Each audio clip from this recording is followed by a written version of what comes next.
arrives is one of its strangest relics, a fossil that answers an age-old mystery.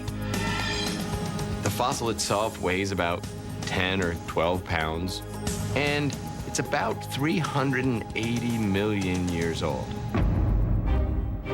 According to paleontologist Ted Deschler, this could be a crucial missing link in the story of our species, a primitive creature that explains how animals evolved from living in water to living on land.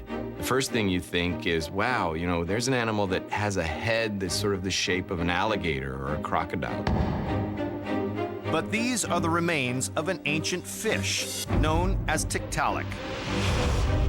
It's actually one of the most important fish in the world.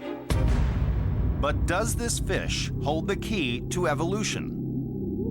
Does its unusual shape provide evidence of a fish that could crawl on land and breathe air? Summer 2002. Ted Deschler and his team touched down just 500 miles from the North Pole on remote Ellesmere Island. They're looking for the holy grail of paleontology, the fossil of a fish that had begun to adapt to life on land. What we really wanted was to find evidence about the transition from finned to limbed animals. And they think it could be buried here in the Canadian Arctic. Although it may seem counterintuitive, the area that is now up above the Arctic Circle, it was almost equatorial, and the shifting plates have since carried it all the way north.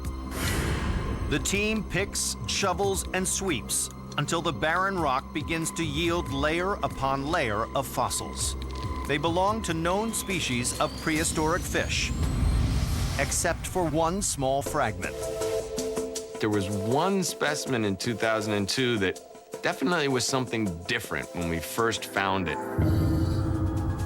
It's the snout of a fish, but with its flattened nose, it looks more like an alligator. It's when we saw that fossil that we began to get really excited. We knew that the earliest limbed animals had these sort of flattened alligator-like heads.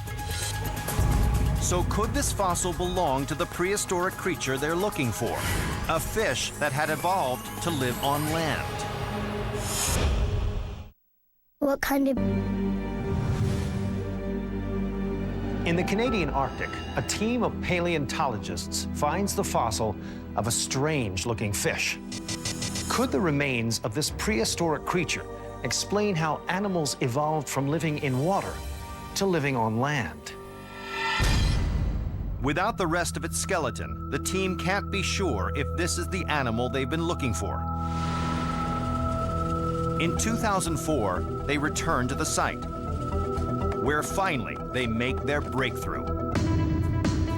We found 3 almost complete skulls of this new flat-headed form, so we were ecstatic.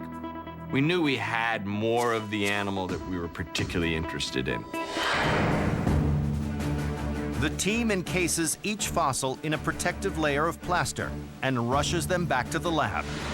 There, they carefully remove the plaster from the specimen and chip away the rock until the almost intact skeleton of a 380-million-year-old fish is revealed. Not only does this have some of those features that we associate with fish, but it also has features we associate with limbed animals.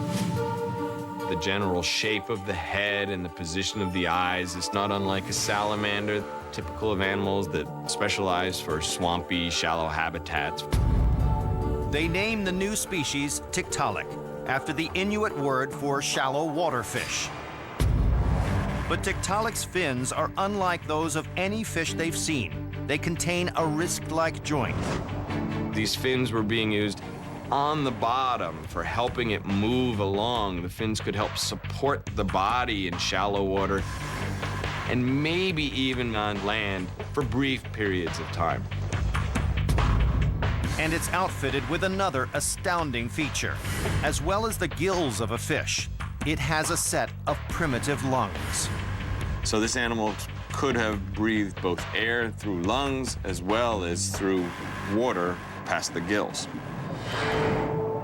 The more and more we uncovered about Tiktaalik, the more we realize that it was a transitional form. Fish features, limbed animal features, somewhere in the middle.